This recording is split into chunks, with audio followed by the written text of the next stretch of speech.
عمران خان نے شہباز شریف کی مذاکرات کی پیشکش قبول کر لی۔ باخبر ذرائع کے مطابق عمران خان نے پیر کے روز اڈیالہ میں ملاقات کے لیے آئے پارٹی چیئرمین بیرسٹر گوہر علی کی مذاکرات کی اجازت دی، تاہم سابق وزیر اعظم نے اس بات پر زور دیا کہ یہ مذاکرات ٹی وی کیمروں کی چکا چوند سے دور ہوں تاکہ بامعنی نتائج کو یقینی بنایا جا سکے۔ پی ٹی آئی کے اندرونی ذرائع کا کہنا ہے کہ پارٹی اب باضابطہ طور پر حکومت سے بات چیت آگے بڑھانے کے لیے رجوع کرے گی۔ پارٹی کا خیال ہے کہ ماضی میں مذاکرات کے لیے ہونے والی کوششیں میڈیا کی اسکروٹنی کی وجہ سے ناکام ہوئی، لہٰذا اس مرتبہ زیادہ محتاط اور توجہ کے ساتھ بات چیت کی ضرورت ہے۔ چیئرمین بیرسٹر گوہر علی خان نے اس بات کی تصدیق کی کہ انہوں نے وزیر اعظم شہباز شریف کی پیشکش عمران خان تک پہنچا دی، تاہم انہوں نے بات چیت کی تفصیلات یا عمران خان کی جانب سے دی گئی ہدایات کے مطابق مذاکرات کی سمت کے حوالے سے کچھ بھی بتانے سے انکار کر دیا۔ انہوں نے کہا کہ میں یہ نہیں بتا سکتا کہ ہمارے درمیان کیا بات چیت ہوئی۔ ایک ذریعے نے مزید کہا کہ عمران خان اس عمل کو آسان بنانے کی خاطر اسٹیبلشمنٹ کے نمائندے سے ملاقات کے لیے بھی تیار ہیں۔ چین کی جانب سے بھی بھارت کو دھچکا، اروناچل پردیش کا نام تبدیل کر دیا گیا۔ غیر ملکی خبر رساں ایجنسی کے مطابق چینی وزارت خارجہ نے کہا کہ چینی حکومت نے اروناچل پردیش اور اس کے مقامات کے نام تبدیل کر دیے ہیں۔ یہ چینی خود مختاری ہے۔ زنگنان تاریخی، جغرافیائی اور انتظامیہ اعتبار سے چین کا حصہ ہے۔ ان مقامات کو چینی نام دینا ہمارا اندرونی معاملہ ہے۔ انہوں نے کہا کہ یہ اقدام چین کے خود مختار انتظامی دائرہ کار کے تحت کیا گیا اور ایسا کرنے کا مقصد خطے میں تاریخی اور ثقافتی شناخت کو اجاگر کرنا ہے۔ بھارت زنگنان کو اروناچل پردیش کے نام سے اپنا حصہ قرار دیتا ہے، جبکہ چین اسے جنوبی تبت کا علاقہ تصور کرتا ہے۔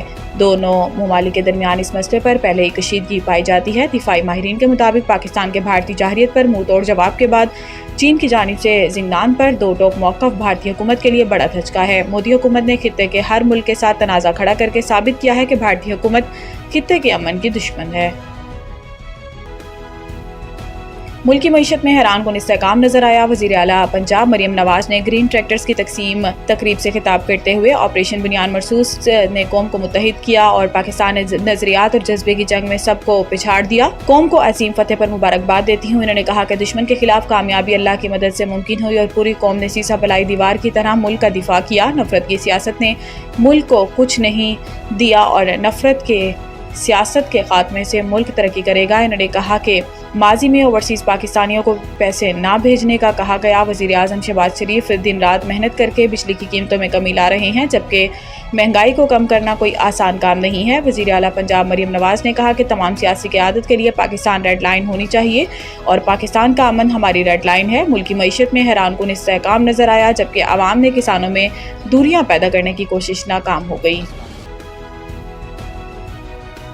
نواز شریف کے صاحبزادے حسن نواز کے دیوالیہ پن سے متعلق برطانوی محکمہ ٹیکس کا اہم بیان سامنے آ گیا۔ رپورٹ کے مطابق بینک کرپسی کی مدت مکمل ہونے کے بعد اب حسن نواز دوبارہ کمپنی ڈائریکٹر بن کر معمول کے مطابق کاروبار کے اہل ہوں گے۔ سرکاری ریکارڈ کے مطابق حسن نواز کی دیوالیہ پن کی مدت 29 اپریل 2025 کو ختم ہوئی۔ محکمہ ٹیکس نے تصدیق کی کہ کسی غیر قانونی سرگرمی میں ملوث نہ ہونے کے سبب حسن نواز کا دیوالیہ پن ختم ہوا ہے۔